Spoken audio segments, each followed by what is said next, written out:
Welcome into the Stanford Cardinal Dynasty, where today we are starting our off season, and it begins with a little news clip that we got from the post-game interview of the Fiesta Bowl and some hot takes coming from Coach Barrington.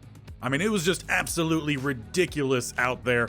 The amount of times that they had someone jump off sides and the refs were completely oblivious to it until they literally could not ignore it. Don't want to take things away, though, from their players. They played really well. Unfortunately, the refs were on their side, and I feel really bad for our guys. We just weren't able to perform like we should have. And I think that sentiment kind of looms pretty largely over how this season went. It leaves the sour taste in our mouth with the 31-23 loss to Georgia. It was our second loss to Georgia this season. Hawkinson, he had a fantastic game out there. Again, Georgia players played well, but they probably shouldn't have had all the opportunities that they were given. As for our Cardinal, Montrell Dog, who was the leader of this team, after the first quarter was basically taken out of this game. We had a bye, if not 2 weeks of a bye heading into this one, and after about 6-7 carries, his health issues just racked up. The wear and tear was taking everything away from him, and he literally couldn't be out on the field, which stripped our offense away. Now, with that being said, Gordon Draft stepped up in a big way. 143.2 QBR, near 300 yards passing, had a touchdown. Completion percentage was low, and that was another weird thing, as Moses just couldn't hold on to a pass. It only counts him dropping 2, but we know of at least 3, if not 4 first downs that he dropped, and it wasn't necessarily good coverage. Another player that stood out greatly, though, was Emmanuel Gomez. 8 catches, 138 yards, an absolute career day for him, coming off of his Tight End of the Year award, which, fantastic. But overall, again, a little bit of that sour taste. Getting to the defensive side, they did a really good job of slowing down Cassius Sampson. He still ended up getting a sack and a half. Paschal and Cantwell got one. It was a very weird game, and something that we're probably going to think about a lot, and because of that, Georgia could very well be on our schedule next year. But it is time to move on from this season. No matter that sour taste, let's take a quick recap of what the overall stats were. Gordon Draft, 2,500 passing yards, 20 touchdowns to 10 interceptions, 65% complete. It wasn't a great start for him, but he finished very strong. Montrell Avant, he'll be exiting this season as a senior. He did not have a good year and was benched. Montrell Dog, I wish we got to see more of him in his final game here. He was the league's best running back, 1,300 yards, 10 touchdowns, 1 fumble. Zach Thompson had a good few carries in there, and we'll see if he ends up taking over as the team's leading running back. Receiving Blouse, the passing game in general took a step back from the previous year. We weren't passing the ball as much, and even with that, he still closed in about 750 yards. 6 touchdowns for him, 7 for Moses, about 700 yards. Emmanuel Gomez, a great year, kind of a resurgence for the tight end group. Lanier had some good games. Ball had a couple good plays throughout. I would like to have him get a few more looks, but with all of these receivers sticking around as it appears for now, perhaps we need a little bit more 4-5 spread. And with the question around the running back spot, with Thomas being a little bit more listed as a power back, but he can get involved in the passing, we might be able to open that up. Blocking wise, the offensive line did all right. I feel like we had more pressure from the interior than we did from the outside, but with draft speed, we were able to escape a lot of that. And defensively, we had some key players step up. Thad Smith, he did a good job in run defense this year, a little bit of a liability in the pass coverage, but 76 tackles, that led the team. TFLs, that goes to the Heisman winner in Cassius Sampson, who also led us with 19.5 sacks. Sony Fotu, his final season, and it very much was a resurgent year for him.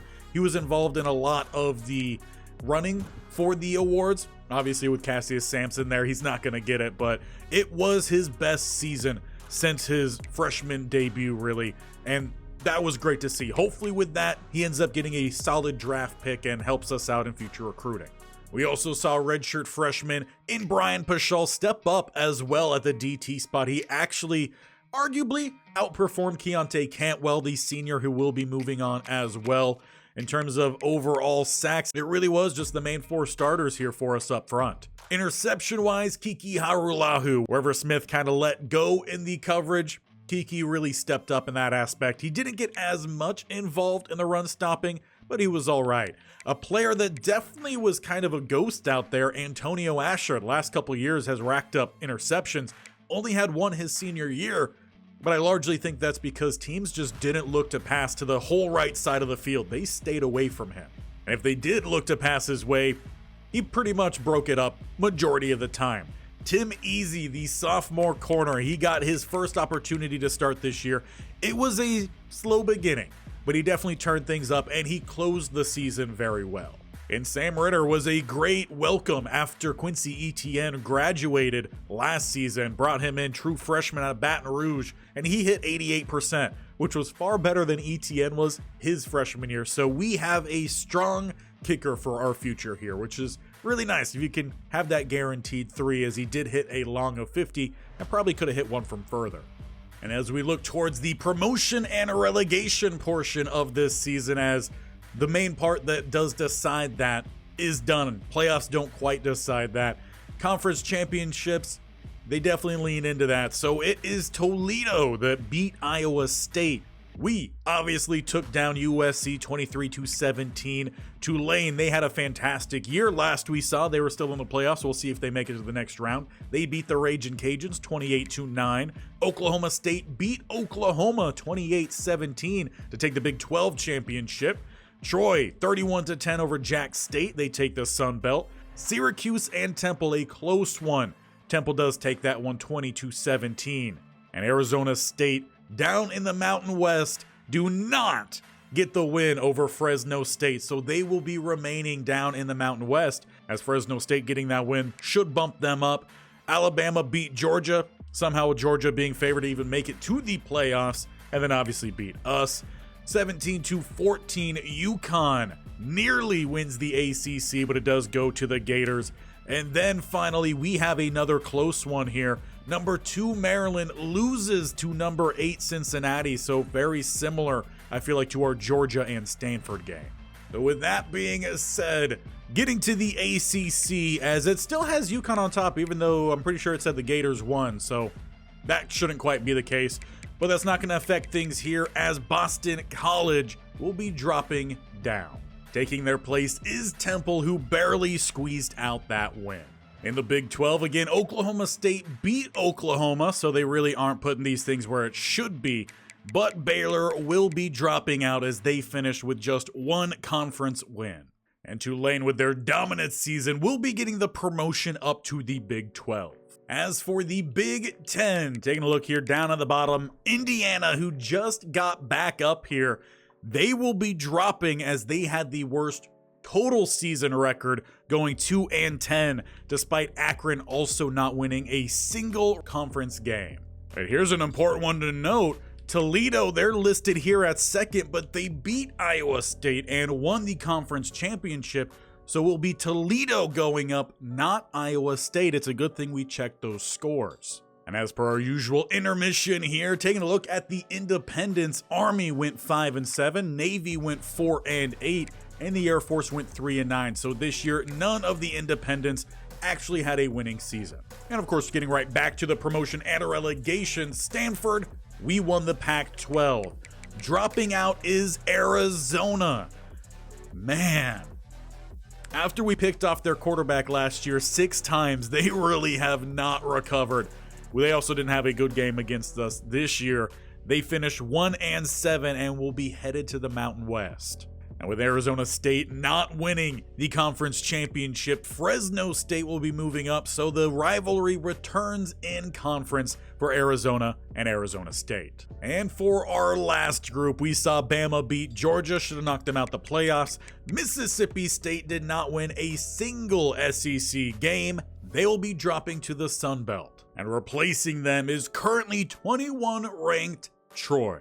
And getting some revenge for us, Ohio State destroys Georgia 41-3 to win the national championship, which is very fitting because they just won it in real life. Tulane, they got destroyed by Georgia 32-11.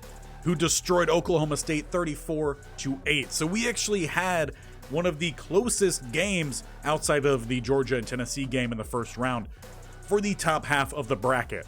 Getting down towards the bottom, Michigan ended up beating NC State 22-17. Behind my head, Ohio State in the first round, so they ran the whole way. 34-27 took down Miami. They then went on to Alabama, beat them 41-38. Cincinnati beat Michigan 44-22, and Ohio State then took them down 42-27, leading to that national championship domination. I wish, in fact, can we? We can. We can take a look here to see how the players' stats went. Hawkinson, no touchdown, no interceptions, completed only 54%. Rushing the ball, they really didn't look to do it all too much. They contained Hawkinson, which we weren't able to do. As for Ohio State, with Roy Cunningham, 2 touchdowns for him, only about 100 yards passing. So really it seemed to be the rushing game that went into work. Larry Taufo, if I'm pronouncing that correctly, let me know. If not, apologies. 118 and a touchdown. Ellington 87 on 13. And it looked like Cunningham did have a rushing touchdown as well. So they just seemed to get the job done from the rushing game. Defensively, they didn't force really any turnovers here. Any fumbles, perhaps? They did force one fumble, but they didn't recover it. DeBeer for Georgia also ended up missing one of his 2 field goals. Not that that would have drawn the game any closer. But to look to add to our player accolades at the end of the season, let's take a look at the All-Americans. It has not been too friendly to us in seasons past. And as we scroll down the list here, Antonio Asher is the only national first-team player. Again, he locked down a whole side of the field, so we'll give him that. Getting to the second team here, our running back does not make it. Montreal Dog should have been. He was the best running back in the country. And we only have one player on the national. Any freshmen want to add to the list here? We did have a couple play. Brian Paschal makes the list. So that only makes it 2 players, both on the defensive side for national. If we look at the Pac-12, we won the Pac-12. We should have a lot of names coming in here. For the freshmen, Ben Vallejo is on the list. George Ball, Miles Vaughn, who actually, I believe, did play this year. So that's pretty good for him. Getting to the defensive side, Henderson was on the list. I didn't even think he was a freshman. Paschal, Blair, Salmon, and Holly. As for first team Pac-12, our running back somehow does not make it there either. Emmanuel Gomez cracks the list. Kona Osgood, who didn't play. That doesn't make much sense. Sony Fotu, Brian Paschal, Keontae Cantwell, Kiki Harulahu, Thad Smith, Antonio Asher, and Fatele Mays. So only one of our award winners made it onto the first team for the Pac-12. They didn't make it onto the first team nationally. This is the problem I was talking about and why I think we got shorted in the Georgia game. He finally gets on the list, and it's for second team Pac-12. At least he was the top running back there. Miles Vaughn on here, Enrique Heath. Heisman winner apparently doesn't get you an All-American. That doesn't make much sense. Chuck Atkins, who got benched, he makes the list. I don't know, some weird things happening here. But now comes the big portion of this offseason, which is actual moves that are taking place. Players leaving. Let's take an initial look here, and then we'll see if anything crazy happens as we move along. But as for players leaving, no one declares that they're going early. And we're only projected to have 2 drafted players, both of which first round projections in Sony Fotu and Antonio Asher. Breaking this down by position, we have quarterback Montreal Avant, expected he would leave. The number 1 running back in college football, I get it, he's an 86 overall, goes undrafted. Someone's going to pick up a really good UDFA if that's the case. Hopefully he sneaks in the 6th or 7th round. No fullbacks leave, no receivers leave, no tight ends. Getting to the offensive line, Jaden Deere, he didn't play this year, he ends up leaving, as well as Marcus Lemon. Left guard, we have Joe Boone. He was another backup for us. No centers graduate. Brian Fowler, he ends up graduating. Again, hopefully he ends up sneaking in a 6th or 7th round pick. And then Steven Batonio, who actually started for us at center this year, is also graduating. So that'll be 2 of our 5 offensive linemen set to leave. Right tackle, no one is leaving. To the defensive side, Najee Cook is graduating. Unfortunately, he never really got much playing time. The few times he was out there, he did make a decent play. Keontae Cantwell is graduating. Again, probably a solid UDFA signing, but he really wasn't that consistent. As for right end, Sony Fotu, projected first round. Left outside linebacker, no one. Middle linebacker, Tyrone Roseboom. And perhaps we may see his name around here a little bit more in the future. As for right end, no one leaving. Antonio Asher, projected first rounder. No free safety. A strong safety in Atkins set to graduate. Fine by me. He got benched for a reason. No kicker, no punter. And with the results in, we do sneak in one more drafted player. Keontae Cantwell goes in the 7th round.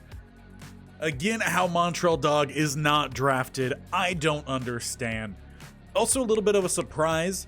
He was a redshirt sophomore, so he could have went in Cassius Sampson. Perhaps we'll just get one more year of him and he'll leave as a junior. Georgia, on the other hand, they get a whole lot more players going to the NFL draft, despite none of them outside of Dante Land. He actually did have a pretty good game against us. He ends up being drafted in the 3rd round. Rochelle was all right. I could maybe see a 5th round pick. There's just a little bit of Georgia bias here, I think, happening. But they could all leave, fine by me. We won't miss them next year. And as for the only other team to have beat us this last season, TCU, they do have 2 go to the draft. A 1st round receiver in Vernon Lemons. Name vaguely sounds familiar, but I'm not quite sure if he did anything against us. And in the 2nd round, Tevin Breida, so another receiver. And they did, from what I remember, pass pretty well on us. But now is a time that we need to take a look at this roster before players officially end up departing and before we look to actually maybe add anyone in the portal, because some of these players might also be leaving. As mentioned, there were a little bit of some rumors happening that some of these players who've been on the roster for a while and haven't seen playing time, they might be looking to depart. So starting here at quarterback, there are a couple players that I think would be upset with what they've not seen, which is the playing time. Nick Terrell being one. He was hyped up his true freshman year to be our quarterback of the future, and he hasn't seen the playing time. He had a couple snaps this year and he didn't do anything with it despite having the elite dev. He's a 4-star out of high school. He still has some room to improve, so who knows, he might be able to help out some other teams. And someone potentially even like Dwayne Azuma, who's never really had a chance here, he might be looking to go to a smaller team, maybe a group of 5. Perhaps the same for Trey Sutton.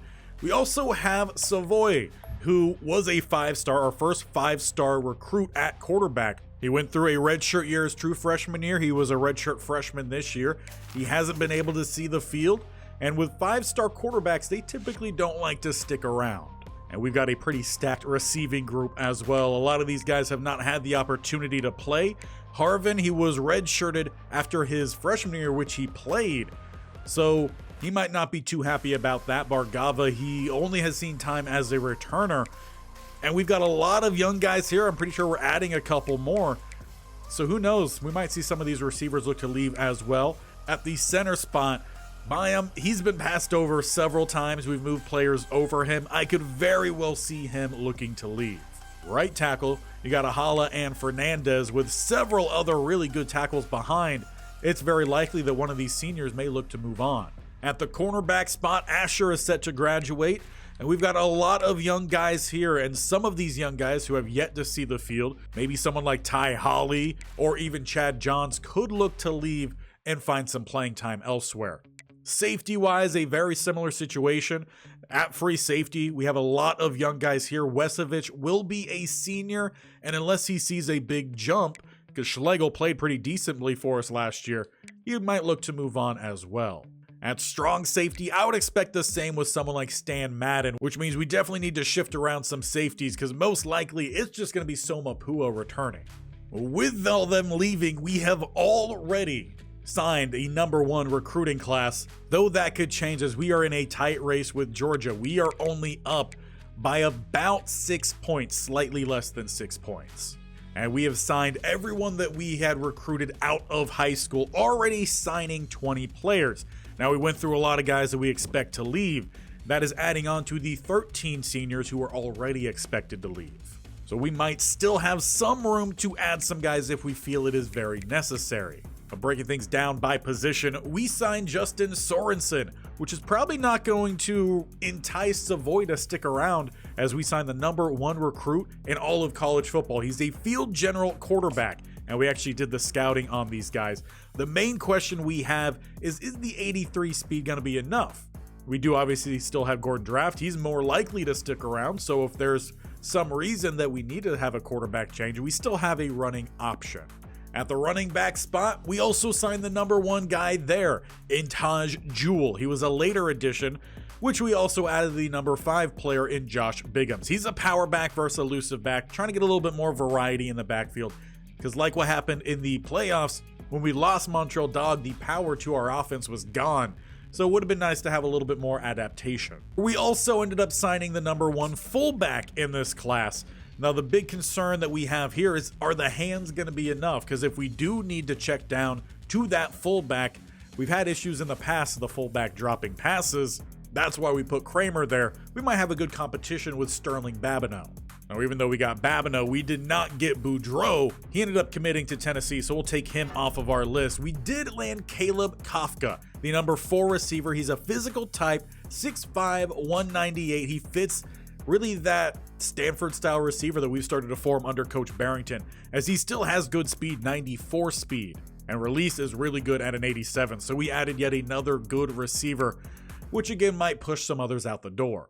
Tight end wise, we added the #5 guy there, a possession in Kari Madu.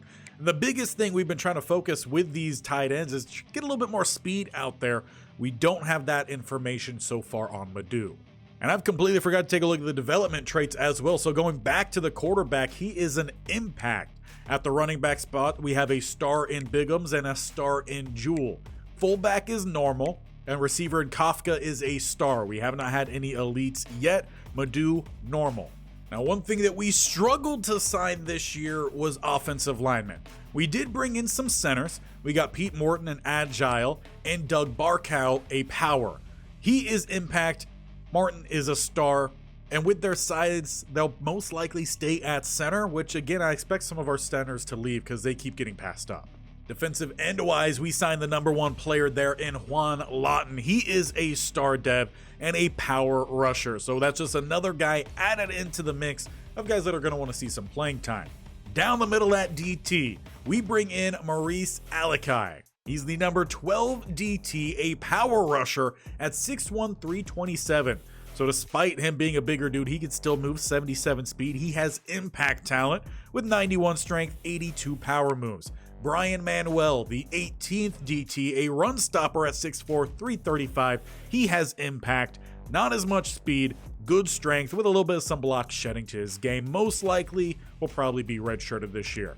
Outside linebacker-wise, Joseph Henry, he's another edge rusher. On the lighter side, though, 237 pounds, he has 82 speed and 82 strength. Star development for him. Middle linebacker didn't get. Corners, we brought in a few more. Rico Body, the #5 slot. Elite dev, finally our first elite guy there. And he does have 72 for zone with 78 for man. At 5'11", 203, someone who also might be able to flex to a safety spot. Connor Lane, zone cover guy with star dev. He has 82 for zone, 72 for man. He's another candidate that could be moved to free safety if we need it. And then Manu Cave, the #2 corner, a man-to-man style elite dev, so 2 elites at corner. And he's going to come in with 83 man, 98 speed, very similar, I feel like, to Markuk. But he also has 86 press. We don't know the zone coverage. And then rounding out the class as it stands, we do have 2 4-star safeties. Jamarcus Middlebrooks, run support. He's a star dev, 72 zone, 64 man. He's going to have to stay at a free safety spot, and that is with 88 speed. Enrique Gonzalez, listed another run support, elite dev with him. And he has 91 speed, 60 man, 71 zone. So he's definitely going to be redshirted, but could be a really good player in the future. And the fact that he's not a 4-star means he might not try to push out the door if he doesn't get playing time early on in his career. So when we take a look here at all players looking to transfer, there are actually quite a lot of 4-star players that are interested in coming here to Stanford, and quite a few of them are listing us as number 1. But we don't need all of these positions. We definitely don't need running back. I feel like we are pretty good there.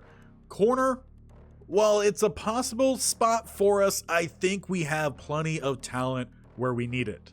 So if we are to bring in any guys in the portal, I feel like it's got to be offensive linemen. We could bring in what will be a senior in Fotu, not related to our former Fotu. He played at Oregon State, or we look to Wisniewski from Utah. That name sounds vaguely familiar, and I feel like maybe I did recruit him out of high school. He is a pass protector. Fotu is power. And on the outside, we do look for pass blockers. So let's take a look here at Wisniewski. We do have to replace 2 of our starters this year, potentially more. So let's just take a look, in fact, at both of them. Looking at the guard spot, there is one in Ben Cortez out of Washington. He will be a sophomore and is an agile archetype. We'll take a look at him. And center-wise, any 4 stars, there is one. Carl Keselak? Maybe, out of Fresno State, so staying in the same state. He's a pass protector. We did give up a lot of rush down the middle, so perhaps bringing in a pass protector would be good at center. He would be a senior. And I would have considered bringing in a defensive tackle as well. Unfortunately, the top guys are not looking for us. We could go after a 1-star, but that's probably worse than most of our true freshmen. So for us, off-season recruiting should be pretty simple, and luckily, we should be able to actually put most of these guys in on a visit during the same week and receive that boost. But let's do some scouting first. Wisniewski. He ends up having 89 for pass block power. My concerns with him is the 72 strength, 76 run block, and 69 impact block. I don't know how well that would hold up on the outside, and he might not even be in line to start, though the abilities do look pretty good. Now, as for Fotu, who is listed as a power guy, 6'7", 328. Get him fully scouted. And any weaknesses here? Pass block is pretty low, and he would be a senior. That's a 75. Does, however, have 98 for pass block power, so would that kind of counteract each other? Perhaps. The strength is at an 80, so not super strong despite being a power type. Very slow. Doesn't have as much abilities. Does have silver for ground and pound, so he is definitely more of the run guy. Would he fit at a guard spot where we just had a guard leave? Perhaps. And with that, I think we will look to recruit him, so we will offer a scholarship and we'll go ahead and tack on some extra points. Now for the actual listed guard in Ben Cortez, 6'4", 323. That's a size that could shift to center. Again, that is a spot that we don't necessarily have locked in.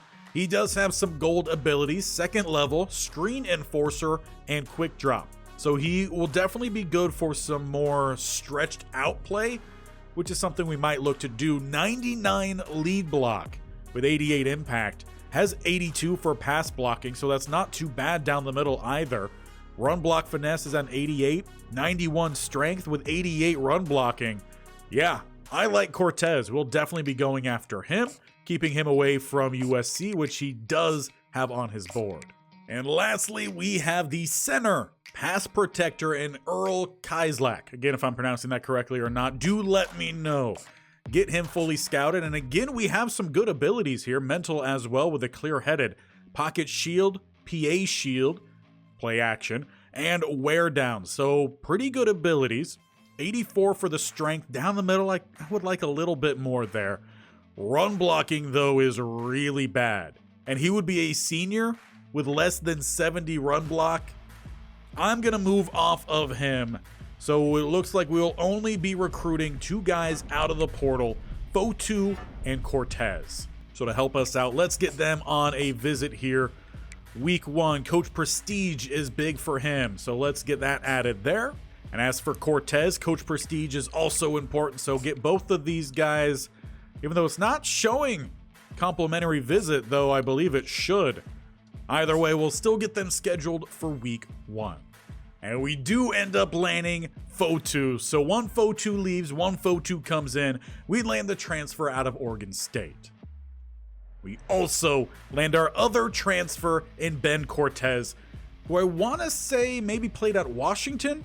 I don't quite remember on that one, but he's from Gardena, California, so he's coming back home. And that officially rounds out our recruiting of the year, and we finish yet again with the #1 recruiting class, beating Georgia by about 12 points. We finish with 9 5-stars, so we had a few less 5-stars this year, but we added more gem 4-stars. That was the big thing this year. We focused on bringing in either just good talent out the gate, so their floor was really good, or gems, so their future was really good. We did add the 3-star, and if I'm not mistaken, that is the fullback. But now it's time to start forming this roster, and for some players who are really eager for playing time as they get to their junior and senior year, this is their last opportunity to try to make this roster or consider moving to a new team. So starting first with the athletes, we got to get them put in their correct spots. Now, Biggums was listed as a power running back, Kafka as a physical receiver, but is that where they best fit? Taking a look here at Biggums, indeed, running back definitely seems to be where he fits best, with the 74, which is 4 points higher than either fullback or edge rusher, but an edge rusher at a 70, he's not going to make the cut here, so we will add him to the running back spot. As for Kafka, 6'5", 198. He could be a tight end, vertical threat, a running back at 6'5". Not too sure about that. He has some safety ability. In fact, his receiver ability is way down here. So this is someone we should take a look at. And maybe, depending on the coverages, might fit for a need at safety. Imagine having a 6'5" safety out there. I would hope we would have a lot of interceptions if that is the case. So getting back here to Kafka, I'm mostly concerned about the man coverage for him. And it's actually looking really good here, a 79 and 77.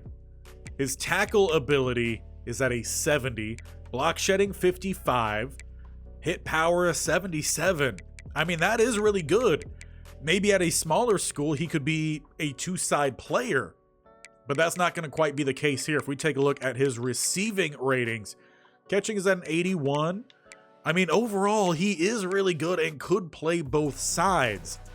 But we have so many receivers that I think we got to put him at safety. And perhaps he starts this year as a true freshman as we look to shake things up at that spot. So let's stick him here at strong, where Pua does need a little bit of some help around him. And since we move Kafka here, let's take a look at Stan Madden, just to see if there is a possible way that he could crack this roster anywhere else. He's a true 76-77 with the coaching boost. And it looks like, if anything, he might be able to move to free or to slot corner. Well, the problem is those cover ratings are just so low that I don't think he's really going to make the cut. I think Stan Madden will be one of the players set to leave as a late transfer. And there's decisions to be made on these quarterbacks as well. Any of them have the opportunity to move around. As Justin Sorensen comes in, again, he was the #1 recruit from this last class. He is 77 overall. Savoy also 77, so hopefully he sees a jump. But Sutton, Azuma, and Terrell are all players that could look to either switch positions or switch teams. As for Terrell, he's a quarterback through and through. He could play a running back, but that'd probably be for a different team. Azuma was signed as an athlete, but it seems like he's really fitted still for quarterback. Again, could play running back, but for a lower level team. And as for Trey Sutton, he has more ability to move around. In fact, he could even play a little bit of some tight end. Though at 6'2", 196, I'm not too sure how well that would fit. Fullback in there, receiver, maybe he's someone we should take a little bit of a deeper look at his skill set. And if it comes to playing really any sort of tight end for us, you gotta be able to do some blocking. Run blocking is at a 50, 34 for power, 17 for finesse, so definitely not gonna land anywhere there. Does he have any sort of abilities over on the defensive side? Coverage really low, so doesn't look like it. Looks like, again, he's a candidate to move to a new team.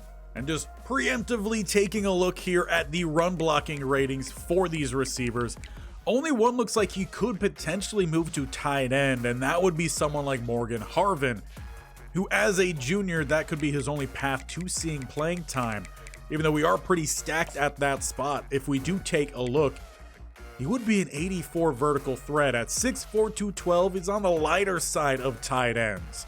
And with the way the offense is designed, I'm not sure we're going to really use too many, though I do want to expand the offense a little bit, but too many wide sets, which would utilize a vertical threat tight end a little bit more. I think Harvin potentially is another receiver that would look to transfer late to a team that could utilize him.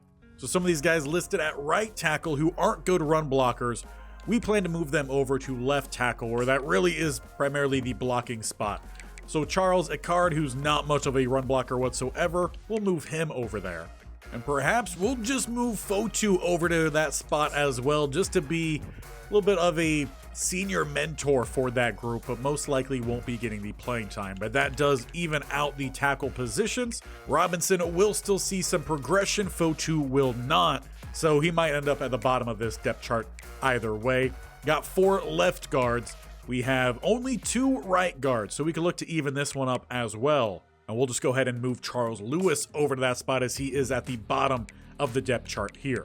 Getting to the defensive line, we are pretty even here. We got 3 at left. I did move Cassius Sampson officially over to this spot because that's where he plays, though he was lifted at right. I moved Lord from left over to right because that is where he's more in line to play. Him and Carlisle will battle that out.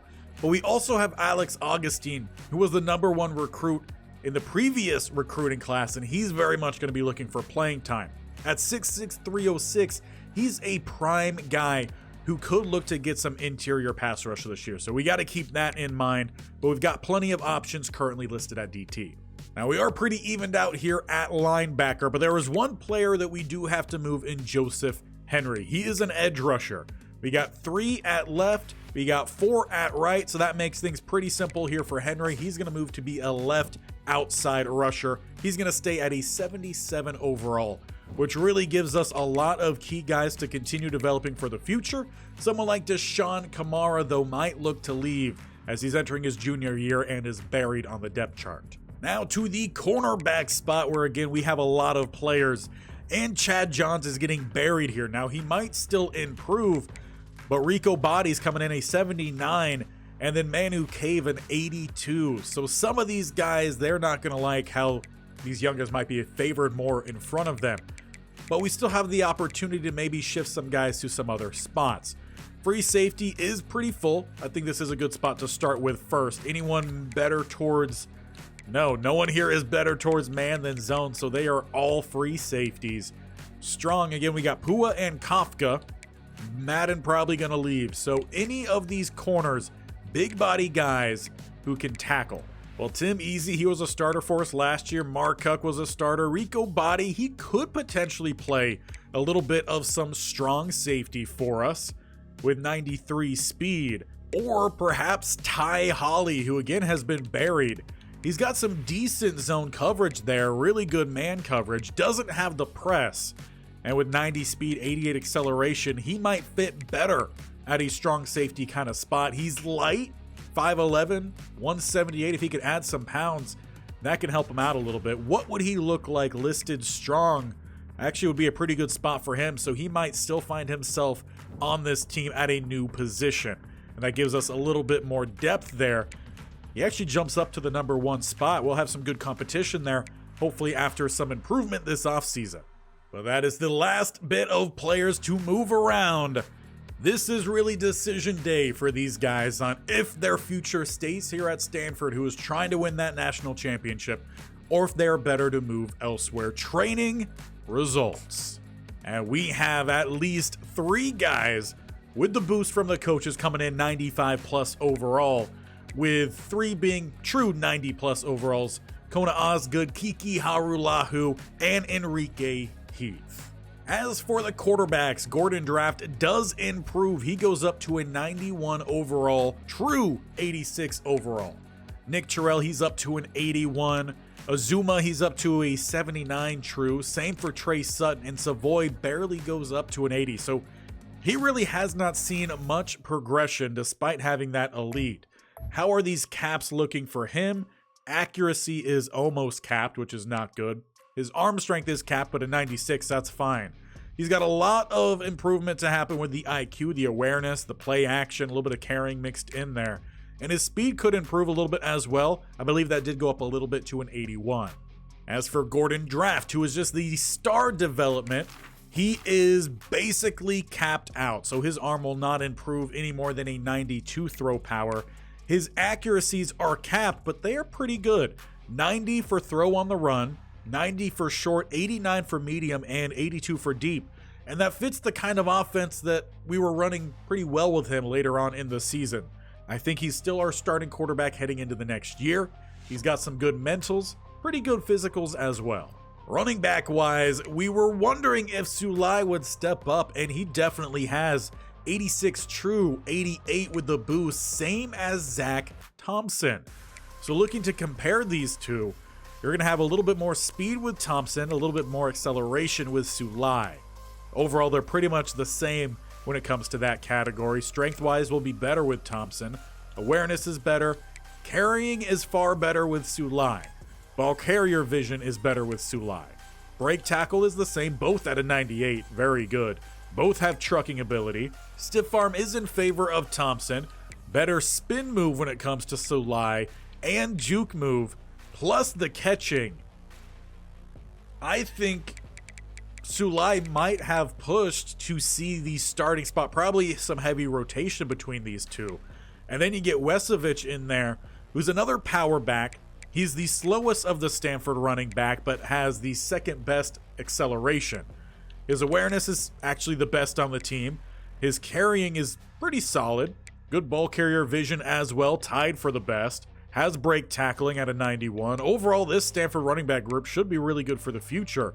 Does still need to work a little bit on some of those adjacent moves outside of just the strength to his game, but as a redshirt freshman, I think we'd be lucky to have him. Honestly, probably even Whitaker out there as well, which means Jewell and Biggums will be redshirted. Now getting to the receiving group, Moses, he actually pretty much everyone outgrew Deshaun Blousay. He might have been capped last season, and if I'm remembering correctly, I believe he was. But for a 3-star recruit with star dev, he did come a long way. He could still get better in his power, but that's not going to affect his game all too much. His route runnings, hands, everything is capped. 88 release with 84 medium. Short is going to be better. Deep is going to be the lowest, but again, that fits our quarterback, so he'll still probably see a pretty heavy workload this year. As for Moses, he goes up to a 91. 92 with the boost. George Ball breaks out there, so he's going to find a way out onto the field and maybe forces Moses to the outside. Lanier kind of gets jumped, and that perhaps pushes him to maybe look to transfer as well. Either way, some of these older guys are definitely going to look to go if someone has jumped in front of them. Someone who we haven't talked about is Virgil Rowland, the redshirt freshman. He jumps up to an 87 overall. What does it look like for him? He was a 5-star elite dev, and he still has a lot of room to work with the route running. That's not capped. Hands are as good as they're going to be because they really can't get any better. 99 catching, 98 spec, 96 catching traffic with 89 carrying. We definitely got to get this guy out on the field. His short route running is the worst, so he's our deep threat. And that's something we need to keep in mind, but we do need that deep ball throw. We were looking a little bit more towards George Ball in that aspect this last year because of his speed. Another 5-star, though he has impact. His ratings are also nearly capped. Route running could improve a little bit. He has 93 with the deep. Short and medium are both 79. So we got two guys that we look to down the field in Rowland and Ball. And then Moses and Blousay, they're going to be our underneath guys. And that leaves Casey Lanier potentially looking to transfer. Maybe he goes back to Arizona State or Arizona. Both need help to get out of the group of 5 and could move back into the Pac-12 after this season, where he could look to get revenge on us. That is a storyline possibility. Harvin, another guy who might look to go. Vallejo and Bargava, they're still sitting pretty far down here, though they did see improvement. Vallejo is capped out, though. So some of these guys that are capped, we might negotiate on them leaving. Now, as for the best tight end in all of college football, returning is Emmanuel Gomez. He's up to an 85 true, 88 overall. And Kramer ended up jumping Aneni, so now Aneni might be the odd man out here. Maybe he's looking for that true tight end one role his senior year. Selvia could end up stepping in and helping us out there, filling in a similar athletic build. So how about Kramer? What are we looking at here? He was a 4-star star dev, and he is all capped out as well. That's one thing I've noticed with these tight ends. They seem to cap out rather early on in their careers. Taking a look here at Selvia, 4-star impact, and he also doesn't have much more room to improve. The hands could get a little bit better. The route running could get a little bit better, but the blocking, not great right now, can improve. Overall, I think he could get a little bit better. I believe probably 84, 85 would be his cap. And that's probably with the boost coming in from the coach. Curtis Aneni is a true 80. We compare these two as it stands now. Strength is also basically the same. Awareness is going to be better with Selvia. Catching, hands just in general, basically the same. Route running, looking pretty identical here. It's going to have slightly better deep and release. Pass blocking is lower, but he doesn't do much pass blocking. The run blocking is going to be the big difference. And it's typically that third tight end that's played our fullback role. We do now have a fullback, and we don't have to redshirt him. We could get him out there. His run blocking, though, is not much better. It's actually, I believe, worse. So for now, that still would be a better option for us, and who knows, and then he might look to go ahead and exit. Getting to the offensive line, the trenches. We got Miles Vaughn, an 89 overall. With a coaching boost, he's at a 94. He was a 5-star elite guy, and he is still having a lot of room where he can improve. These are really good caps for him. Only thing that is capped is his power. So he's going to be a dominant guy and perhaps could leave after his junior season. Or actually, he's a redshirt, so he could look to move after this season. But we do have Cliff Robinson right behind him, who's with the coaching boost up to a 90, and he's just a redshirt freshman. So we got a lot of good linemen sitting behind. Fotu, again, he's the odd man out here. At left guard, Kona Osgood, he's up to a 90 overall true, 95 with the boost. Cortez behind at an 85, and not seeing much of any improvement was Rick Regas. He was brought in, I want to say he was a 4-star, indeed 4-star normal dev. Caps are in an okay spot. Now at center, we did see a big jump come in for Cameron Conklin, the redshirt sophomore. He jumps above Byam, so Byam's definitely going to look to get out of here. He's been surpassed several times. Not too far behind is Ringo. And then we got a few more true freshmen behind, which will be redshirted. But I believe we will actually be starting an actual center this year at center rather than a guard. Enrique Heath up to a 92 true, 96 with the boost. Cisco behind him at an 88. Maybe he would be someone that could look to transfer as well, getting stuck behind him. And then at right tackle, you do have Ahala, who's up to a 86 true, 91 overall. Fernandez, he's basically tied up here with David Council, who's 4 years younger than him. Fernandez will probably look to transfer as well. Defensive line-wise, Cassius Sampson up to an 88 true, 90 with the boost. Henderson just behind him. Kamara stuck behind everyone, a good candidate to transfer. Rashad Lord, he's up to an 89 true, 91 overall. Augustine up to an 87, 88 true. That's about a 6-point jump for him. And he was just a redshirt. From Alabama, elite 5-star. And he only has a few caps, run stopping being one of those. Power moves right now an 85. Finesse moves a 79. I do think we need to work him into at least a rotation, probably down the middle.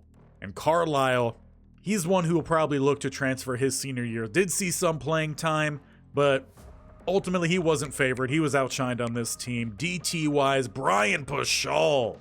That is a big jump. He had a really good freshman year, redshirt freshman year. Another 5-star elite guy out of Bama. We got some good Bama guys. He's got a cap on his power, his IQ, and his quickness. But right now, that IQ awareness, 91 with 99 play rec, I'm fine with that if that was the end of it. Power moves is not good. Finesse moves is not good. He's a run stopper. He was out there full-time last year. So I think this is a perfect spot for Augustine to step in.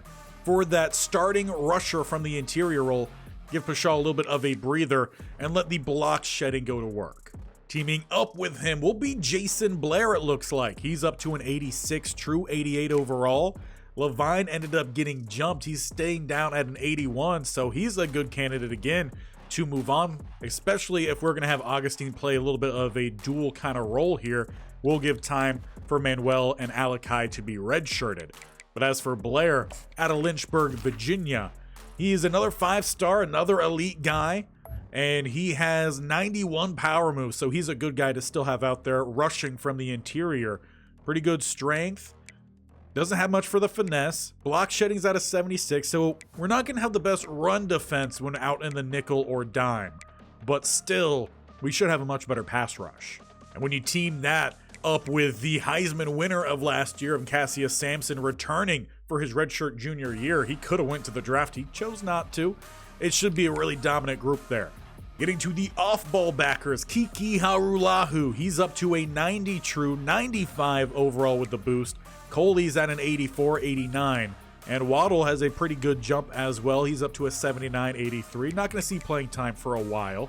Coley's one who I could understand looking to leave, but probably won't. We'll talk him into staying. And then cover-wise, we've had much better coverage ratings from other players. Kiki's actually a little bit lower, but he led us in interceptions last year. His block shedding is at an 89. He's got good hit power. We might see a little bit of a rotation there. Waddle has really good zone coverage, so that's important to keep an eye on. With 92 speed, he's 6'1", 238. I think Waddle could move and play a pretty big body safety if he really needed to. To the inside linebacker spot, James Tuttle. He didn't see much playtime last year. He didn't see much improvement this year. Lovelace did see a big jump. He's a guy to be intrigued at. Taking a look at their coverage ratings, and looks like Lovelace is probably going to be pretty similar to a Roseboom situation. He's a big hitter, not much of a cover guy. Tuttle didn't see much improvement, it feels like, in the coverage ability, so that might rely a lot here on our right outside linebackers with Smith and Senior. Senior's checked in for a couple really big plays here and there. There's also Alpha Ivy, who if he doesn't see playing time, will probably look to leave as well. Block shedding wise, though, he just can't shed blocks. Look at the coverage rating, though, really good. His speed at an 88, 6'1", 232. Again, he's a safety kind of guy. But listed at linebacker here, the best overall coverage guys are going to be Thad Smith and Darren Senior. So we might see a bit of a more heavy rotation at that linebacker spot this year. Corner-wise, Tim Easy and Mark Huck, very similar overall. You got 86, 87, both getting the boost up to 88. Obviously, Mark Huck has played more in the slot. That was more of a concern about the press coverage, which has seen a good improvement. But you also have Salmon, who has 90 press. That'd be really good on the outside. He doesn't have the zone. Mark Huck does. And we had issues with some zone coverage deep downfield last year. So, despite all of the press that he has, he might be better fitted towards the slot this year. What's the tackling at with him? 67? It's not bad. I think he could do a job there. Get him out onto the field. He played a little of a returner for us. And then, yeah, Chad Johns, he's out of here 100%. He's not going to stick around. Didn't see much of any improvement. He's going to look to go to a group of 5. As for free safety, we got a tight race yet again here. Wesovich did not get the call last year. We gave it to Schlegel. And they, again, very similar. Though you're going to have much better acceleration with Schlegel. Getting to awareness, though, that's much less than you have with Wesovich. Both their mans are low. Their zones pretty similar. I think Schlegel still ends up taking it. So we'll probably see Wesovich end up leaving. And then maybe perhaps we even see someone like Al Page look to leave as well, as he's not seeing the playing time. We got a lot of young guys underneath him. Has the better man. Has really good zone, though, at a 94. Press is pretty good. I wonder if he probably started here as a corner and we moved him. That sounds about right. Could he play a little bit at strong safety then? We take a look over here. All of them have really good man coverage. Zone is looking pretty good, so I don't know. He might also look to leave, which still gives us a lot of young talent beneath him. Kenya Das kind of fits that same mold, but is younger. And then we still have a lot of good zone cover guys beneath, with some freshmen who look to redshirt. And then we're good at kicker and punter, so overall a lot of good improvements. but I think we're about to see some players leave. And while 6 are going to be forced as we are over our roster size, I think a lot of these are more to match what we would see in real life. I think we have too many players on roster that would actually look to transfer. Now, I have heard that if they are a junior or senior, they may not pop up on other rosters. So for some of these guys, this might be the last time we see their name in this series. So just in case that is the case, and we don't see Azuma, Sutton, or Terrell make it to a roster by opening week, appreciate their time here. We had a fun couple games with Nick Terrell. Unfortunately, he just ended up getting passed up. But I think he would look to transfer elsewhere as he's not seeing the playing time that he probably thinks he deserves. So he will be encouraged to move on. Same thing will happen here for Sutton and Azuma. We'll go into the season with just 3 quarterbacks, in which Sorensen will be a redshirt. He's essentially going to be that emergency third quarterback. But quarterbacks do not stick around like this. So matching realism, they are gone. Receiver-wise, again, that's a group that also sees a lot of moving around. And Morgan Harvin, and again, we may not see him pop back up as he is a junior. In case that's the case, we had a fun time with him. Freshman year, he made some big plays, but he might fit better elsewhere, so we will give him that opportunity. And with Casey Lanier completely capped out and already getting jumped by some of our younger guys, he was a starter for us. You probably didn't like that the focus was on Blouse and on Moses, and there was consider of him even being benched for George Ball. Obviously, Coach Bearington has shown interest in Ball, and now there's Roland. I think it fits a storyline that he's also going to look to leave. Buy him, though, 100%. He's out the door. He is not a Stanford Cardinal fan, unfortunately, at the right guard spot. Again, I think Cisco would look to leave here. We've got a young guy who's not that far behind him, and he's a junior, same as Enrique Heath, who's been an All-American since his freshman year. So Cisco would look to move on and find a starting spot, maybe at Harvard. We seem to move around offensive linemen a good bit. And then the same thing is going to happen here for Angelo Fernandez. Now, obviously, we are already under the roster size. That was the plan. I wanted to open things up so we could do a little bit more in the recruiting, as we've been very limited the last couple of years. So Deshaun Kamara, he's another guy who's going to look to leave. He got passed up by Henderson. They got Henry right behind him and not that far behind him either. So again, look for him to transfer elsewhere. At the DT spot, I think we could look to move on from Keelan Levine. He got passed up. There's some younger guys here. Augustine as well will play in this spot, so they'll look to move on from him. Right end spot, same story. Gregory Carlisle is also going to be looking to leave. At the cornerback spot, Chad Johns, he is saying sayonara to the Cardinal. And at safety, we will also see Al Page look to leave. We are now under 80, sitting at 78. And I think Alan Wesovich will also end up looking to find a starting spot elsewhere. As for the final player leaving in the late transfer portal here for the Stanford Cardinal is going to be Stan Madden. All these guys were lower non-gems, or some of them might have even been bust, but with good floors, they just never quite outdid all the talent that Bearington brought in thereafter. We'll head into the season with 76, not counting all the guys that are about to be redshirted. And that actually means we could look to recruit this year, because we only have 8 seniors set to graduate. Now taking the roster down and probably looking to do that every year, where juniors or seniors aren't going to play. Typically, they're going to transfer in real life. We're going to stick more to that. We could actually do some recruiting this year. But that means we're also going to still be sticking to high-end recruiting. 5 stars and gem 4 stars. And probably if they're bust 5 stars, we're not going to go after them either. They need to at least just be a typical 5-star for us, as we are now up to 1,125 points. We do have a few 5 stars that are interested in us to start the year. 2 quarterbacks, which are listed as a need. Free safety, right end, athlete, that is listed as a tight end, I believe. Might be a receiver. 6'7", 267, probably fitted more towards the tight end. Maybe an edge rusher as well. A center, and then another receiver. I will also be looking to add on offensive linemen 5 stars that at least are open to us, just because you could always use some offensive linemen, and there were 3. Getting to the defensive front, we have some options here. We've had a lot of success with these guys, and we are lighter at that position now, so we could spend some of our time taking a look at these guys Doesn't matter where the pipeline is. I think at this point the Cardinal are back to a certain stage where they can look to recruit all over the country. We'll add Max Voss and Santiago Bullet. At the outside linebacker spot, there's also Bloom and Sabri that are edge rushers. And with very few players in the secondary as the one deal breaker here, proximity to home, we cannot correct for McQueen. That is pretty much all of the 5 stars. We have the one free safety. There are no strong safeties. So jumping over to do some early on scouting to see if we are interested in these 5 stars. Again, they have to at least be just normal.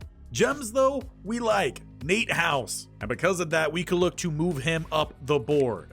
As for Makafetele, a great name. He's the #1 recruit, another quarterback. We just landed the previous, though this one, he is a bust. Listed as a scrambler with 81 speed. We've got better than that. He's got the short accuracy at an 88. Deep, not listed, 90 throw power, 81 medium, which means that short's probably somewhere around a 77 or so. He does have some good abilities, but I feel like I'm not as big of a fan here. So at least for now, we're going to move him down to the bottom of our board. Hopefully Colt October is not as much of a disappointment. And he's definitely not going to be. He is a gem, so again, moving him back up the board. Jonathan Dugan. He is normal, so he could stay where he is. Jamie Emmanuel. He's another gem, so he'll move back up the board. Gordon Lockett. 6'3", 200 pounds. He's probably not related to Tyler Lockett, unless he's married to a very tall lady. I don't know what the case is there. But he is not a gem, so he'll stay where he is.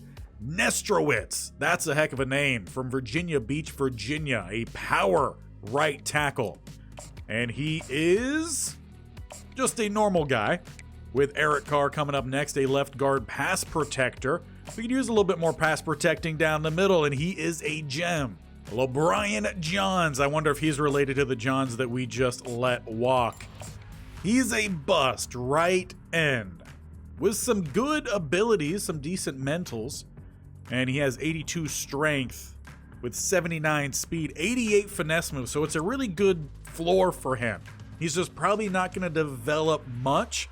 He's the #4 right end. I think the floor is decent enough. We could keep him on this board, and we'll see if we find any 4-star gems that might outdo him. Juan Vieira coming in, another right end here. Can he outdo? Well, by just simply not being a bust, I would say so. Alex Putnam, #2 athlete.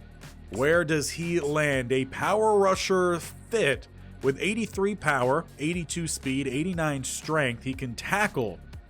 Not sure what his other abilities might be. At 6'4", 283, maybe that could be a very heavy set tight end. Maybe an offensive lineman, but for now he stays put. Ty Ekior, if I'm pronouncing that correctly. A right end speed rusher. He's got 87 finesse, 83 speed and strength. Not too bad. We'll keep him on the board. Max Voss, a little bit light on the DTs right now. And a gem. We'll move him up the board. He is a run stopper. Now for Santiago Bullet, the DT, a power rusher.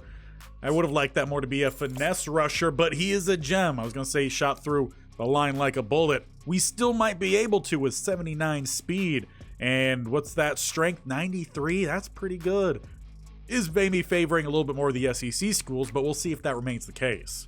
And with 2 more left to go, Bruce Bloom. Another edge rusher for us. We're going to have to narrow down some of these edge rushers, that's for sure. And considering how many of them are not gems, a few of them are, maybe that will sway the opinion. But the last one we will scout here, Kerry Sabri, #2 right end, another power rusher. And he is another normal guy. So I'll go ahead, use the rest of these 715. I'll get all of these guys are the ones that we do stick around with. We'll give them their scholarships. But I do want to see if I can find a few gems at 4.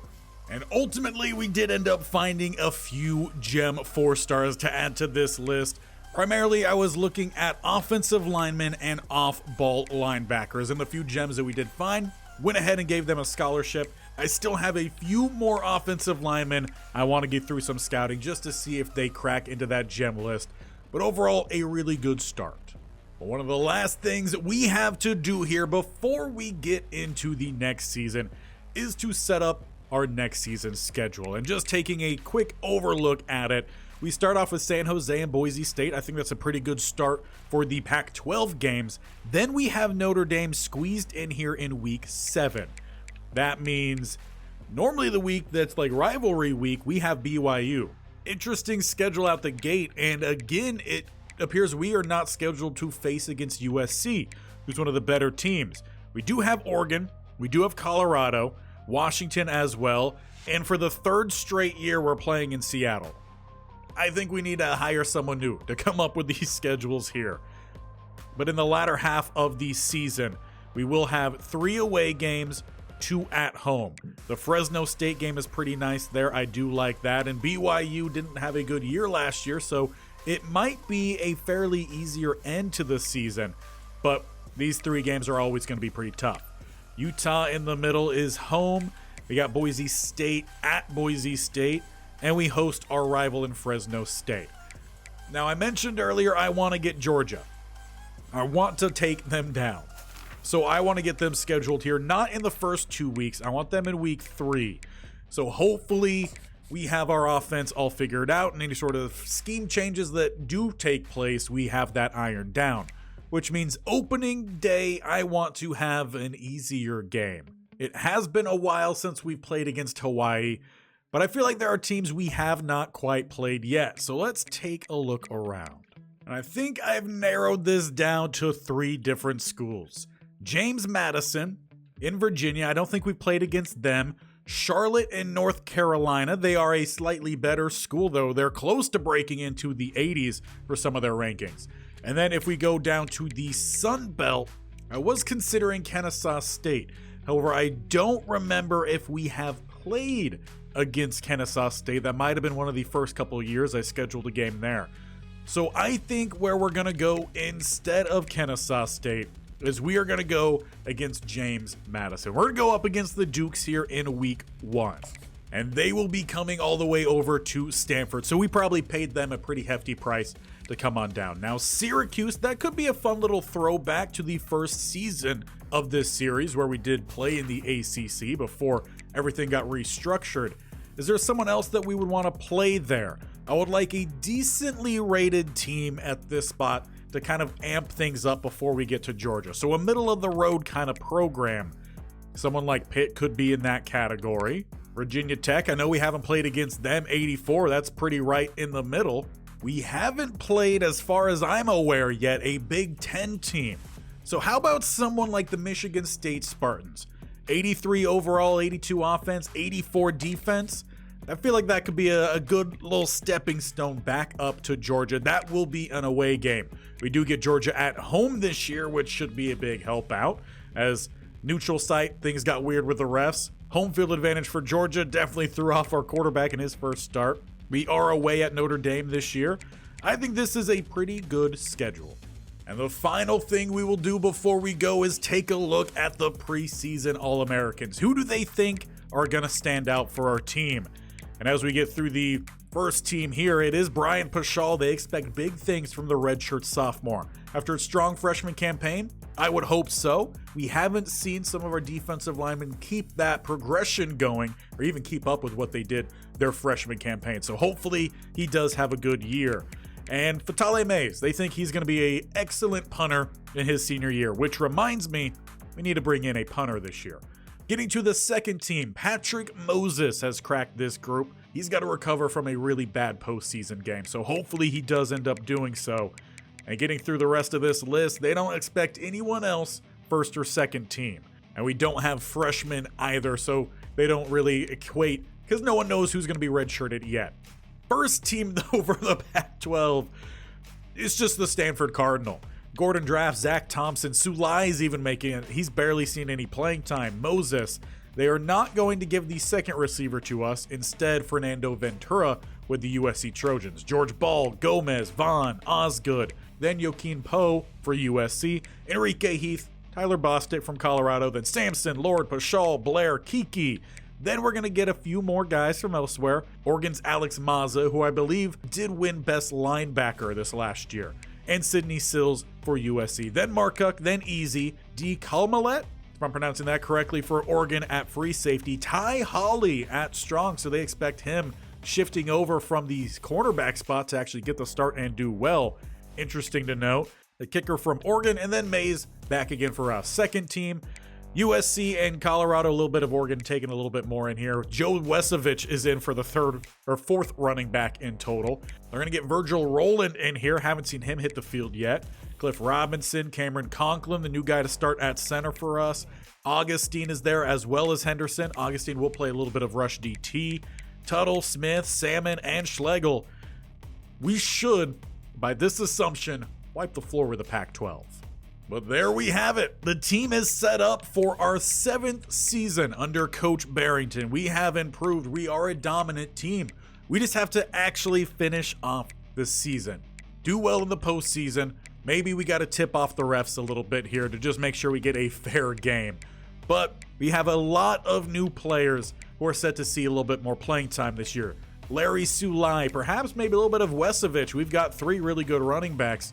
And then at the receiving spot, Ball might see a little bit of a heavier rotation. Rolling. We need to get Blousay out there. We're rolling deep at a lot of key spots here. We got the tight end of the year coming back. A strong offensive line without a single guy less than 90 overall. Defensive line-wise, we have the Heisman returner in Cassius Sampson, Rashad Lord. He's going to get a good step in with Augustine, seeing playing time wherever he can find it. A lot down the middle at rush DT. Bashal returning to just stuff runs of the opposing teams. Blair should be a good pass rusher as well. A strong linebacker core returning. Some guys from last year at corner, and Easy and Markuk, a new guy in Salmon. Maybe Heggie, we'll see how that ends up panning out. Schlegel returning at safety, and some things to figure out at strong safety. Pua and Holly, who's going to play better? The first 2 games we'll have to find out, as we got Georgia yet again. So until next time, where we start season 7 under Coach Barrington with a refreshed team and hopefully a little bit less shenanigans. We'll see the Dukes, and we will see you there. As long as you hit that bell icon on the bottom right, scroll down, hit that sub button, and definitely tap that bell icon so you're notified of when these videos go live. This series every single Monday, Wednesday, Friday. The Jags as well, but as I recorded this ahead of time, I'm not sure. Maybe yesterday we won our playoff game, and we got a new playoff game coming on Tuesday, or maybe we're headed to an off season. Hopefully that one went a little bit better than this one. So cross your fingers, knock on wood. We will see you back here in Palo Alto as James Madison comes to town.